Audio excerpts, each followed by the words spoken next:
I never thought I'd be sharing this story, but here I am. My name is Emma, and I'm 33 years old. For as long as I can remember, I've been the smart one in the family. You know the type, straight A's, perfect attendance, always with my nose in a book. While other kids were having sleepovers and going to parties, I was studying for the next big test or working on extra credit assignments. My younger sister Isabella, who's now 30, was always the complete opposite.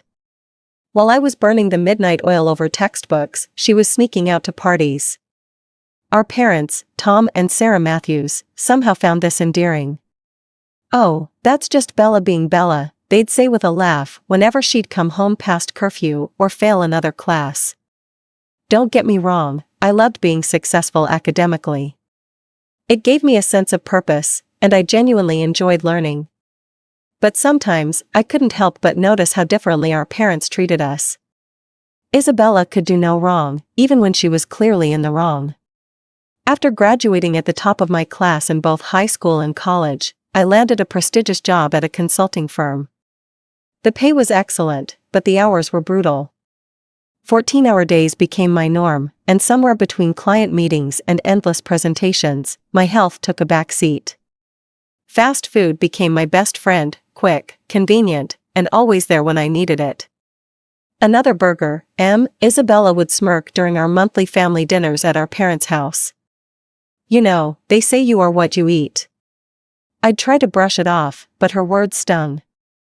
What made it worse was watching our parents chuckle along with her. They never once told her to stop, never once considered how their laughter might affect me. "Oh, honey, she's just teasing," Mom would say if I ever showed signs of being hurt. You know how sisters are. But I did know how sisters were supposed to be, and this wasn't it. Sisters were supposed to support each other, have each other's backs. Instead, I got monthly doses of ridicule, served with a side of parental amusement. "Well, at least one of us can afford their own meals," I'd sometimes reply, which would earn me disapproving looks from our parents.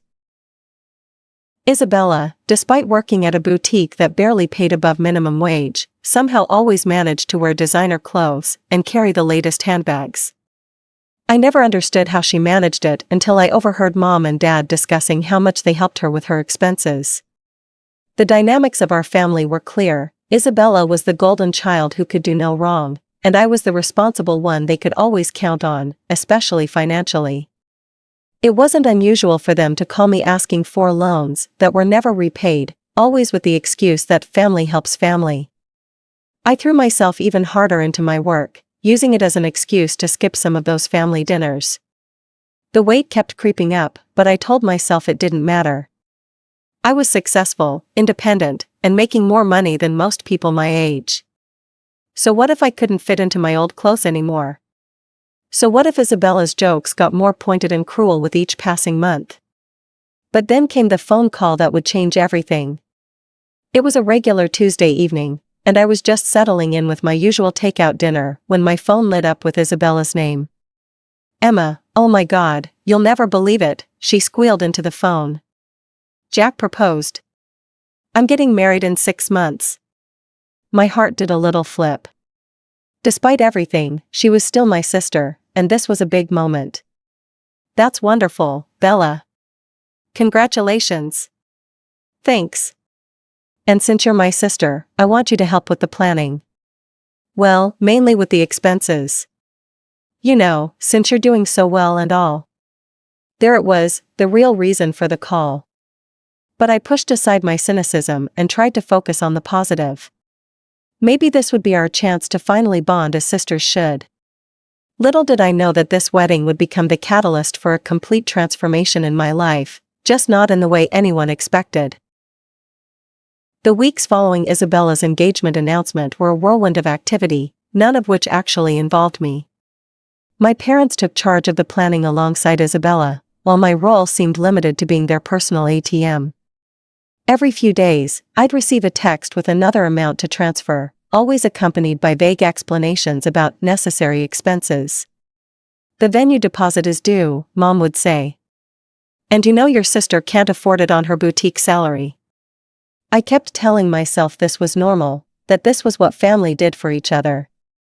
But the amounts were getting ridiculous, and I was starting to feel like a human piggy bank rather than a sister of the bride. One evening, after transferring yet another substantial sum for what Isabella claimed was essential flower arrangements, I received a text that would change everything. "By the way, you need to lose weight if you want to be at my wedding," Isabella's message read. "I can't have a fat cow standing next to me in the photos. It would ruin everything." I stared at my phone, feeling like I'd been punched in the gut. The words blurred as tears filled my eyes. Just when I thought her cruelty couldn't surprise me anymore, she managed to outdo herself. With shaking hands, I called our parents, hoping they'd finally see how cruel their precious younger daughter was being. I should have known better. "Well, honey," Mom said hesitantly, "Isabella has a point. It is her special day, and the photos will last forever. Maybe this could be the motivation you need to finally do something about your situation." "Your mother's right," Dad chimed in. "We're just concerned about your health, sweetheart. And well, the wedding photos are important." I hung up feeling numb. The betrayal cut deep, not just from Isabella, but from our parents too. They'd always favored her, but this was a new low. That night, I sat in my apartment, surrounded by the remnants of another takeout dinner, and really looked at myself. Not just my reflection in the mirror, but my whole life. How had I let things get to this point? When had I started accepting this treatment as normal? The next morning, I did something I'd been considering for months but had always talked myself out of. I scheduled an appointment with a psychologist. Dr. Sarah Chen's office was warm and inviting, nothing like the cold, clinical space I'd imagined. "Tell me why you're here, Emma," she said, her kind eyes studying my face. The whole story came pouring out, the family dynamics, Isabella's wedding, the constant belittling, and my parents' enabling behavior. Dr. Chen listened without judgment, occasionally nodding. "What strikes me," she said when I finished, "is that you're framing this entire situation around your sister's wedding and your family's expectations. But Emma, what do you want for yourself?" I sat there, stunned. It was such a simple question, but I realized I'd never really asked myself that before. "I want to be healthy," I finally said. "Not for Isabella's wedding photos, not for my parents' approval, but for me. I want to feel good in my own skin." Dr. Chen smiled. "That's where we start then. This isn't about your sister's wedding, it's about you taking control of your life. Are you ready for that?" For the first time in years, I felt a spark of hope. "Yes," I said firmly, "I'm ready." Little did I know, this was just the beginning of a journey that would change not just my body, but my entire life. The next few months became a blur of activity, but for once, it wasn't work consuming all my time. I made some radical changes to my schedule, starting with hiring an assistant to help manage my workload. It was an expense I'd been avoiding, but now I realized my health was worth the investment. I found a personal trainer, Michael, who didn't sugarcoat things, but wasn't cruel either. "You're not starting from zero," he told me during our first session. "You've got determination, I can see it in your eyes. We're just going to redirect it from your work to your health." The first few weeks were hell. My body screamed in protest at every workout, and my mind rebelled against the new dietary restrictions. No more convenient takeout meals, everything had to be planned and prepared in advance. "I can't do this," I texted Dr. Chen after a particularly brutal training session. "You can't or you don't want to," she replied. "Remember, Emma, this isn't about your sister anymore. This is about you choosing yourself." Those words became my mantra. Every time I wanted to quit, every time I craved my old comfort foods, I reminded myself, this is about choosing myself. Meanwhile, my family was wrapped up in wedding preparations. Their calls became less frequent, and when they did call, it was usually about money. I started declining their financial requests, citing my new health-related expenses. "What health expenses?" Isabella scoffed during one call.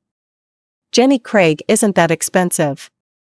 I didn't bother explaining about the trainer, the nutritionist, or the therapy sessions. They didn't deserve to know about my journey. This was mine. As weeks turned into months, the changes became noticeable. My clothes started feeling looser, my energy level soared, and for the first time in years, I actually looked forward to my reflection in the mirror. But the biggest change wasn't physical, it was mental. Through my sessions with Dr. Chen, I started understanding the toxic patterns in my family relationships. How I'd always been the responsible one, the bank, the emotional punching bag. How I'd accepted their treatment because I thought that's what family meant. Family doesn't mean accepting abuse, Dr. Chen told me. Love shouldn't come with conditions. 5 months into my transformation, I barely recognized myself. The physical changes were dramatic. I'd lost a significant amount of weight, toned up, and even changed my hairstyle and wardrobe. But the mental changes were even more profound. I stood straighter, spoke more confidently, and most importantly, I'd learned to set boundaries. Then came the invitation to a family dinner at my parents' house.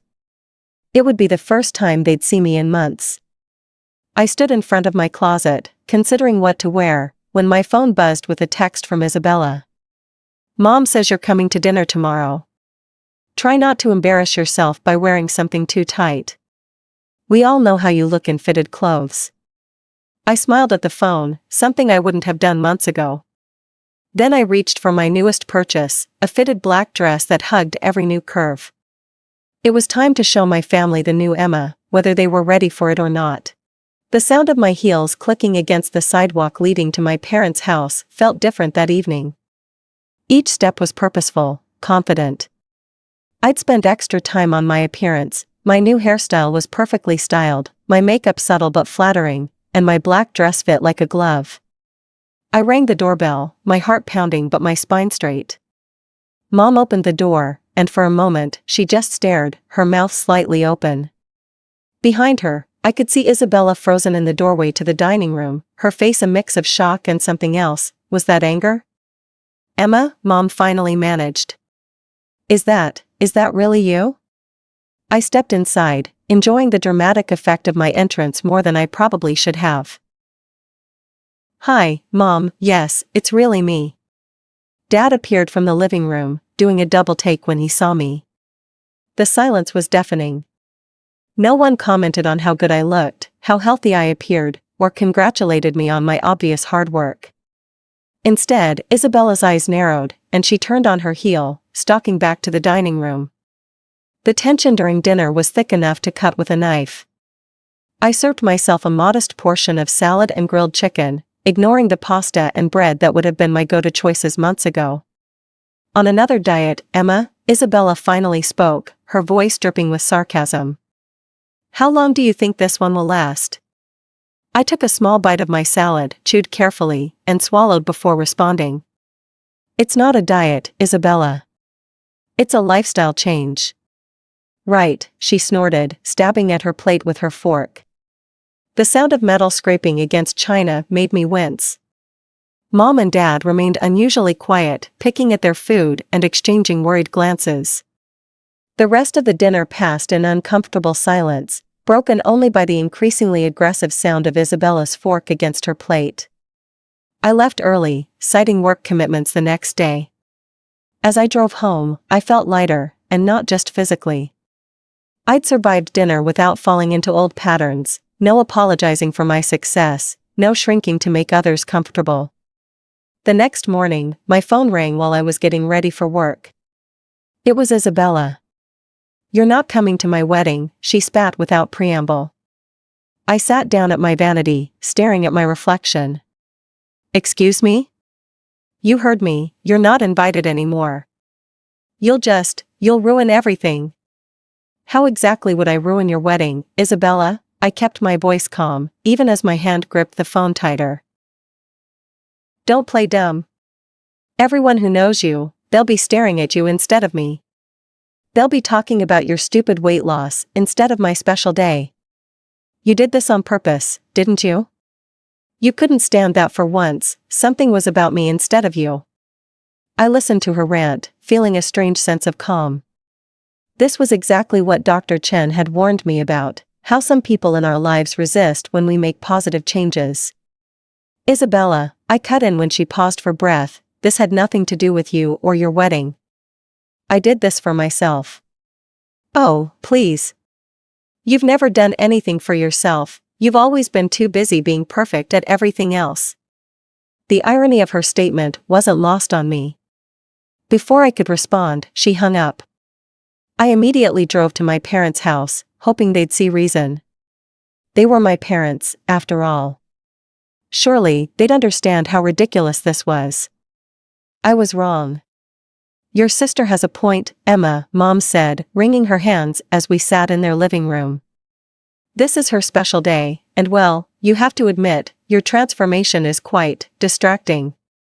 I stared at her, wondering if I'd heard correctly. Distracting? I got healthy, Mom. How is that a problem? Don't be naive, Dad chimed in, his voice stern. You know exactly what you're doing. This whole change, it's just another way for you to outshine your sister, isn't it? What? Oh, please, Mom's voice turned sharp. You'll probably try to find yourself a husband at the wedding, or worse, try to steal Jack's attention from Isabella. I felt like I'd stepped into some bizarre alternate reality. Are you seriously suggesting I lost weight and got healthy to steal my sister's fiancé? Well, why else would you do it right before her wedding? Mom demanded. I stood up, my hands shaking. Maybe, just maybe, I did it for myself. But you wouldn't understand that, would you? Because in this family, everything has to be about Isabella. Now, Emma, Dad's voice took on that patronizing tone I'd grown to hate. Don't be dramatic. We just need you to send your wedding gift through us, and perhaps it's best if you stay away from the wedding. For everyone's sake. That was it, the final straw. Years of favoritism, manipulation, and emotional abuse crystallized in that moment into perfect clarity. My wedding gift? I laughed, but there was no humor in it. You mean the thousands of dollars I've already spent on this wedding? The money you've been demanding from me for months? That gift? Emma, Mom started, but I cut her off. No, I'm done being your ATM, I'm done being Isabella's punching bag. I'm done with all of it. I walked out of their house without looking back, my head held high. As I drove home, a plan formed in my mind. It was time to tell my story. That evening, I sat at my computer and began typing. I detailed everything, the years of emotional abuse, the financial exploitation, the wedding drama. I included screenshots of Isabella's cruel messages, the texts demanding money, and her final wedding invitation. Before hitting post, I took a deep breath. This wasn't about revenge, it was about finally speaking my truth. I wasn't prepared for what happened next. Within an hour of sharing my story, my phone started buzzing nonstop with notifications. Comments, shares, and messages began flooding in. At first, I was scared to look, but when I finally did, I was overwhelmed by the support. Your sister sounds toxic, one comment read. You're better off without her. I went through something similar with my family, another person shared. Standing up for yourself is the hardest, but most important thing you can do. Then came Isabella's comment, dripping with her usual sarcasm. Nice creative writing, sis. Always trying to make yourself the victim. Those messages are obviously fake, and you're just jealous of my happiness. Her friends quickly jumped to her defense, calling me attention-seeking and pathetic. Some even claimed I'd doctored the screenshots. But for every negative comment, there were dozens of supportive ones. I logged off social media, needing space to process everything. Work became my sanctuary, spreadsheets and client meetings were far simpler than family drama. But when I finally checked my accounts again days later, I was stunned. The story had gone viral. Thousands of people had shared it, and my inbox was overflowing with messages of support. Thank you for sharing this, one message read. Your story gave me the courage to stand up to my own toxic family. The story kept spreading, with people eagerly following the saga and offering words of encouragement. My follower count skyrocketed, but that wasn't what mattered. What touched me was how many people related to my experience, how many had dealt with similar family dynamics. Then the calls from Isabella started. I ignored Isabella's calls for days, but she wouldn't give up. Then one evening, while I was preparing my dinner, grilled chicken with roasted vegetables, a far cry from my old takeout habits, I heard aggressive pounding on my door. "Emma! Open this door right now." Isabella's voice echoed through the hallway. I took my time walking to the door, my heart racing, but my resolve firm. When I opened it, I barely recognized my sister. Her face was red, mascara smeared under her eyes. "How dare you," she screamed, pushing past me into my apartment. "Do you have any idea what you've done?" I closed the door calmly, though my hands were shaking. "I told the truth, Isabella. That's all." "The truth?" she laughed hysterically. "You've made me look like a monster." Jack's mother read everything. She's furious. She's threatening to call off the wedding unless I apologize to her. I raised an eyebrow. His mother? Isabella's voice cracked, she's overweight. She saw what I said about fat cows and now she thinks I'm some kind of horrible person. Aren't you? The words slipped out before I could stop them. Isabella's face contorted with rage. You need to fix this. Take down that post right now and write that it was all a lie. Say you made it up because you're jealous of my happiness. I shook my head. No. What do you mean, no? If you don't, we'll never speak to you again. A calm settled over me as I realized this was an empty threat. Is that supposed to be a punishment, Isabella? Never speaking to the sister who's only ever been your personal bank and emotional punching bag?